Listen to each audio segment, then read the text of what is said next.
nunca foi um irresponsável. Até que me provem o contrário, um atleta até exemplar. Mas a atitude dele... Sim, a atitude, olha, se você... O homem tem como medido pedir, pelas atitudes. Olha, mas deixa eu... Claro, medido pelas suas atitudes. Estava pilhado ele, como pilhado estava o Ceará. Avidez pela vitória. Era inaceitável o espírito de renúncia naquela hora. O time entrou pilhadão, pilhado, ávido. Ele dá um primeiro carrinho no primeiro jogador e no segundo ele exagera. Ele não tinha nem razão para fazer aquilo, porque, como eu digo, ele estava longe do seu campo de defesa. Total. É evidente que ali foi no ímpeto. Foi o ímpeto. Foi, sobretudo, aquele começo de jogo em que todo mundo estava, repito essa palavra que está usado para o cara que está, né, recebendo a corda toda, a energia toda. Ele estava pilhado e, por isso, ele cometeu uma falta que eu tenho certeza que, por ela, ele está arrependido. Não há, na vida desse jogador, nenhuma história de irresponsabilidade. Seu Wilton, com o máximo de respeito, eu vou discordar. Porque a expulsão de ontem me lembrou a expulsão que o próprio Vina teve em 2022 contra o Goiás lá no Castelão. Sim. Que foi um ato também de irresponsabilidade dele. Excesso de força. Ele tomou o cartão amarelo por reclamação, continuou reclamando contra o Goiás. Reclamou, xingou o árbitro, todo mundo viu, tava todo mundo no estádio assim apreensivo, não é possível que ele vai continuar. Ele continuou, ele foi expulso naquela ocasião. Ele vai pro vestiário em 2022. Ele sai do estádio sem esperar nem o jogo acabar. Não esperou nem o jogo acabar para chegar no vestiário e pedir desculpa ali pros companheiros. Tô falando não o que aconteceu ontem, tô falando de 2022, tá, gente? Sim. E aí ele pegou e saiu. E aí ontem, num contexto como o de ontem, num jogo com esse grau de importância, um jogador com a experiência que tem o Vina, um jogador com a idade, com a bagagem que tem o Vina, não pode cair numa pilha dessa, não. Você tá falando em excesso de vontade e eu concordo. Mas então, se você concorda, você já tá rebatendo o que eu tô dizendo. Mas não dá pra gente relativizar uma expulsão que comprometeu o resultado. Rapaz, eu vou dizer, o grau de honra seu, eu admiro. Você é um cara super honrado. Você é um homem, eu acho que 100% certo na vida. Não, sou não. Você parece que trabalha com 100% de retidão. Você nunca errou, meu filho? Eu errei, mas nos momentos mais importantes eu não errei. Mas peraí, rapaz. E eu não errei por imprudência. Quando eu errei, não foi por imprudência. Olha, por isso, me diga uma coisa. Afora esse lance que você está falando, que não foi nem de violência, me dê um histórico de irresponsabilidade do Vina para ele ser taxado como irresponsável. Eu não tô taxando como irresponsável. Você eu tô dizendo que ele foi no lance imprudente. Sim, imprudente. Ele foi inconsequente porque ele não pensou na consequência que poderia ter a atitude dele com 4 minutos de jogo.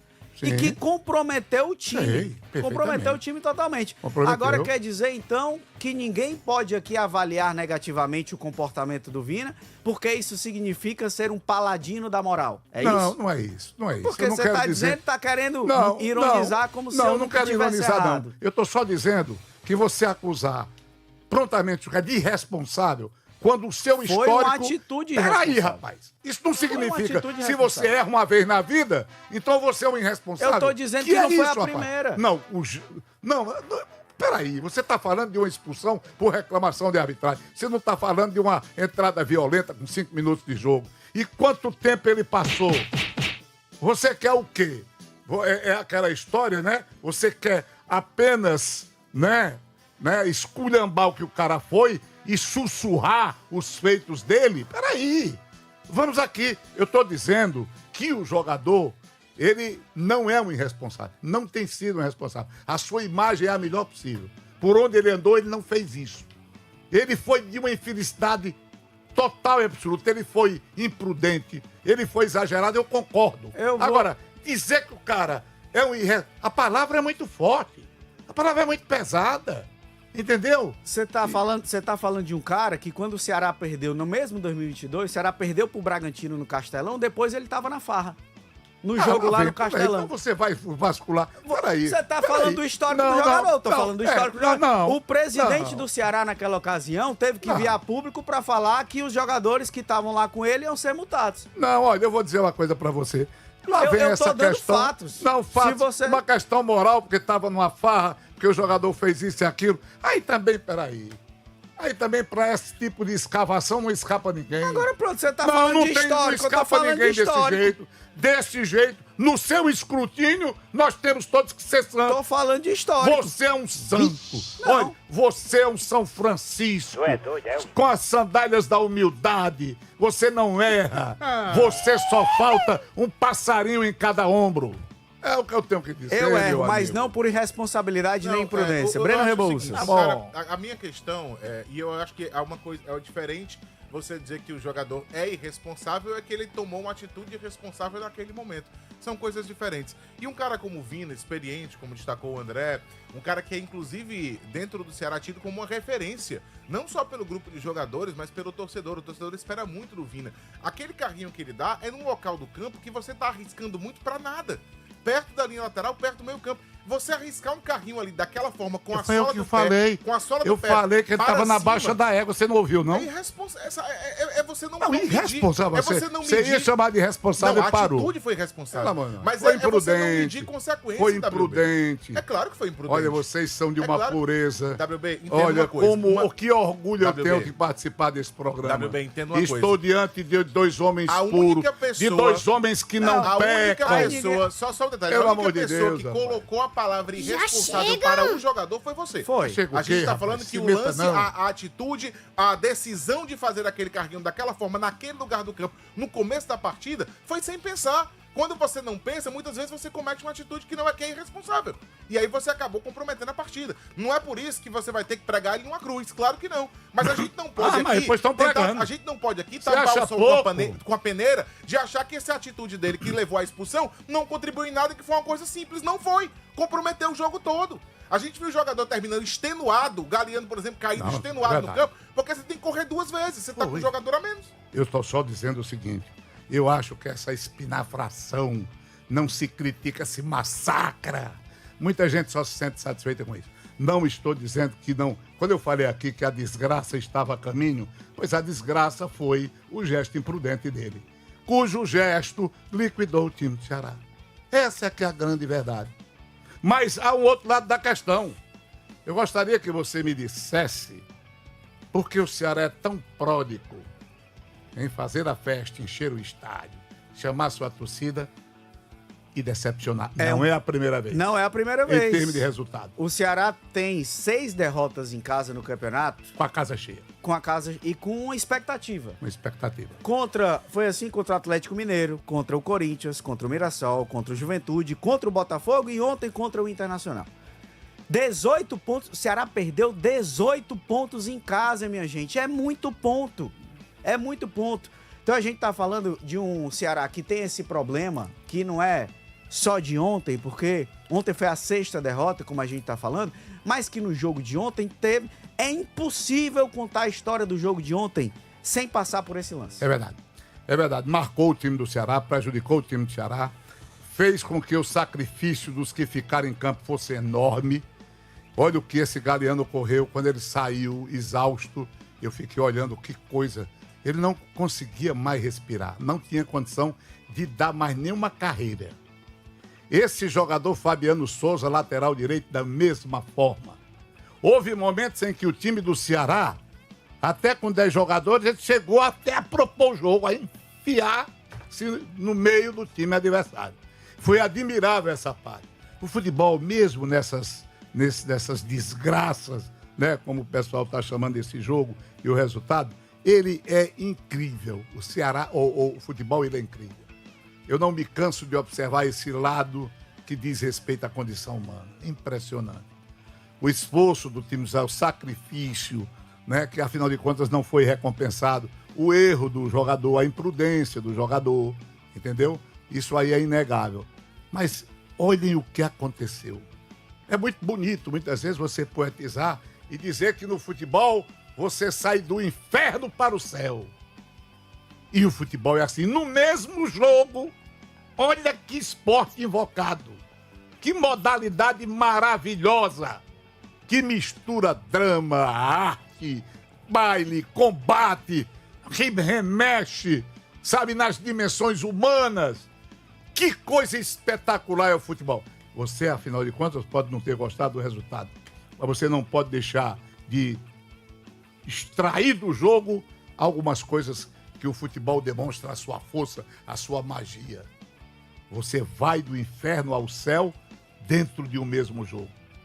Esse menino do Internacional, esse garoto grande, Ricardo Matias. Ricardo Matias, ele faz um gol contra. A fase do Internacional é horrorosa, é de desespero. E aí, num jogo em que, de qualquer forma, ele está mantendo ali o placar de 0-0, estava com um a mais, mas era 0-0, era um pontinho fora de casa. Aí, para piorar, ele ainda marca um gol contra. E esse mesmo jogador, minutos depois, se redime de uma maneira emocionante. Olha, foi contra o time do Ceará, contra os nossos desejos, nos deixou assim, realmente para baixo aquele resultado, mas ele passa pelo Vitor Hugo, vai com a certeza, com a vontade e faz um gol espetacular. Quer dizer, há poucos instantes, o futebol colocou aquele menino na desgraça.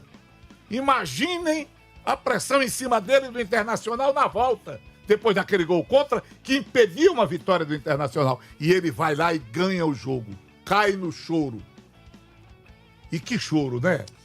E que choro. Agora, foi contra a gente? Foi. Mas vejam esse lado, pelo menos, do jogo. A gente procura, pelo menos, extrair do jogo essas coisas emocionantes que só o futebol proporciona. Eu vou dizer um negócio pra você.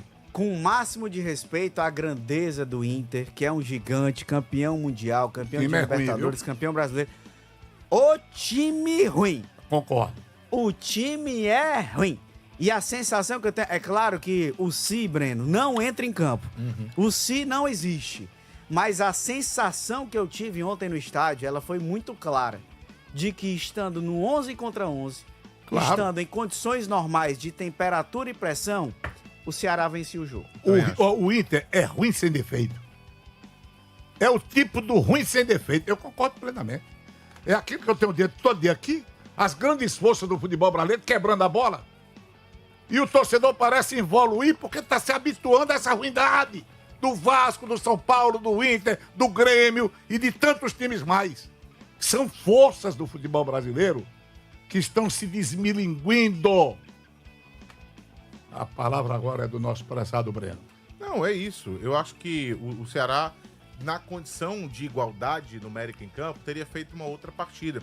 Você nota, inclusive, que a expulsão causa, logo no primeiro momento, um impacto muito maior. Horrível. Acho que no primeiro tempo o Inter ficou muito mais com a bola, chegou muito mais ali para pressionar o Ceará. No segundo tempo, o Léo Condé tenta dar uma equilibrada na partida e o Ceará teve até chances, né?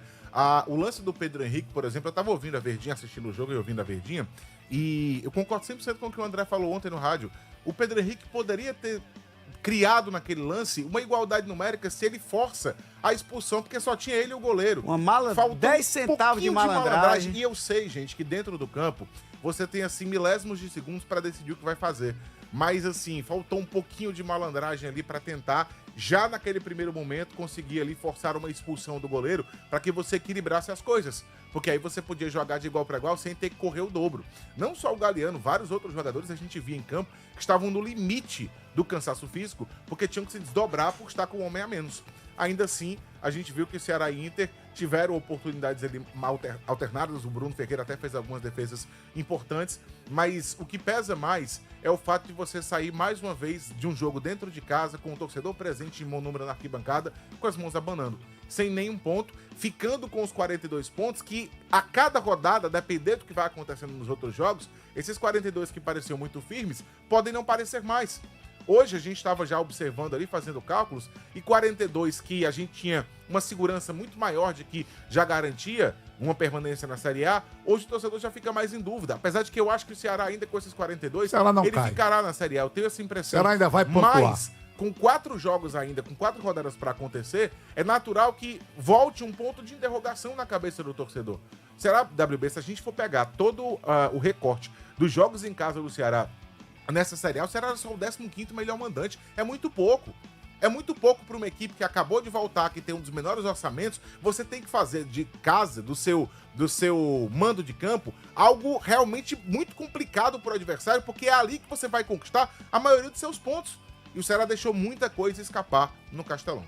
Demais, demais. E a gente vai falar sobre isso também, além do jogo, obviamente, de ontem, que teve um resultado, óbvio, que ruim, que teve esse lance da expulsão do Vina, mas que teve uma entrega muito grande dos outros jogadores. O que o Ceará correu ontem, Dieguinho, Zanocelo, Fabiano, Matheus Bahia, o Galeano também, o que esses caras se doaram foi algo absurdo. Foi assim uma correria muito grande do time do Ceará. É assunto pra gente conversar logo mais também. Mas eu concordo com você, WB, quando você fala... Não na mas fique à vontade para discordar. Não, mas eu discordo. Fique inteiramente à vontade para discordar. Não só você, mas como esse nosso outro parceiro. A parte do Vina eu discordo completamente, porque um cara de 34 anos, a gente não pode passar a mão na cabeça e passar pano para um erro que ele cometeu, da magnitude que ele cometeu no jogo de ontem. Mas foi o retrato de um Ceará que já entrou pilhado. O Dieguinho tomou cartão com 30 segundos de jogo. Com 5 minutos, foram 5 faltas. Então o Ceará parece que entrou com excesso de vontade e foi o que a gente conversou aqui nesse programa. Eu falei. Nós falamos sobre isso, sobre o Ceará entrar em campo, claro, com a vontade, com a intensidade, mas que não confundisse isso... Alhos com bugalhos. Exato, que não confundisse com ansiedade, com aperreio, foi até o termo que a gente usou. Exatamente. E o Ceará entrou em campo meio aperreado. Você, rapaz, é um cara que lembra bem, né? Geralmente a gente não se lembra do que falou, do que disse. Embora precise ter cuidado. Se lembrar sempre daquilo que foi dito ou escrito. É muito difícil eu esquecer o que eu disse. Eu posso esquecer o que eu não disse. Rapaz, cada dia mais eu me sinto satisfeito em trabalhar ao seu lado. Gostou aí? Porque o homem deu uma correção impressionante. Importante. E eu acho que nós devemos valorizar isso, entendeu? Você e o nosso maranguapense. Agora, o time do Ceará, quando ele ganha, aí tá bom demais, a campanha é ótima. Quando ele perde, aí eu vejo assim, já uma posição, às vezes, muito diferente, muito crítica. O time do Ceará, claro, que dentro das dificuldades que ele teve para voltar à primeira divisão, para encarar a primeira divisão, mas eu insisto naquilo que tem se tornado de minha parte, sabe? Até uma repetição. O time do Ceará, ele tem que procurar ir além de ficar em meio de tabela, ir além do desejo de só permanecer. É um desafio que o Ceará tem realmente que enfrentar para não ter que suportar isso. De repente, nós saímos de uma posição de otimismo irradiador com relação ao Ceará. Se vencer, eu esperava que ele vencesse. Eu acreditava num triunfo contra o Internacional. Ele já vai ganhar várias posições, ele já vai pensar em Sul-Americana, aí de repente ele perde, e não foi a primeira vez. Certo que o problema agora foi enorme, a expulsão do jogador, mas em outras oportunidades o Ceará deixou escapulir resultados que poderiam lhe colocar numa posição bem melhor e mais tranquila. Mas no dia que ele tiver um time com as sobras que ele precisa ter, nós não vamos mais passar por esses perrengues, podem ter certeza. Vamos falar mais disso do programa de hoje. Intervalo rapidinho, foi só o primeiro bloco, tá? A gente vai até 7 horas, ainda tem muita coisa pra gente conversar. E tem Fortaleza também depois do intervalo. Rapaz, que vitória, viu? Se a gente tá falando aqui da derrota do Ceará que foi dolorida, que vitória gigante conquistou o Fortaleza lá na Fonte Nova. É essa a pauta do nosso próximo bloco. Intervalo rapidinho, a gente volta já já.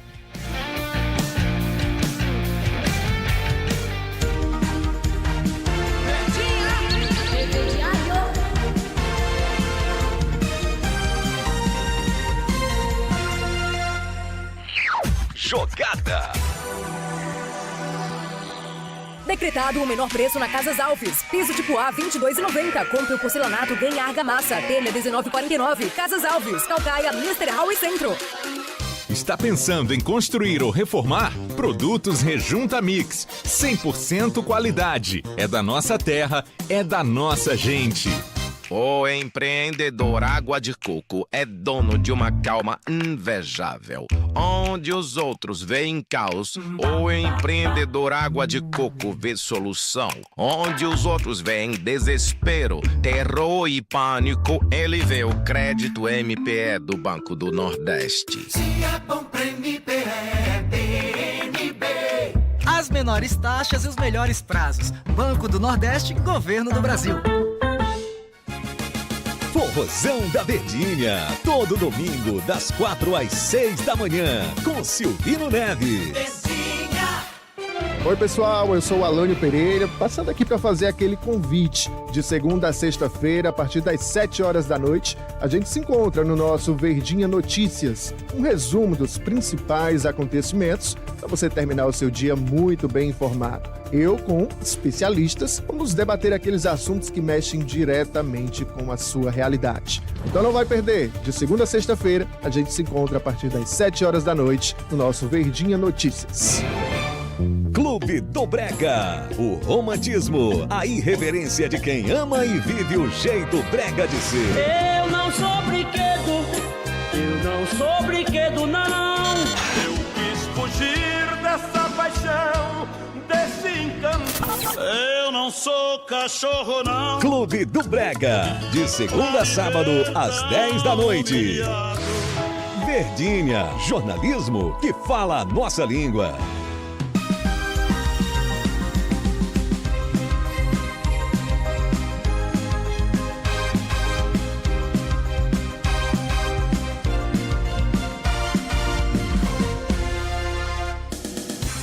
Jogada, segundo tempo.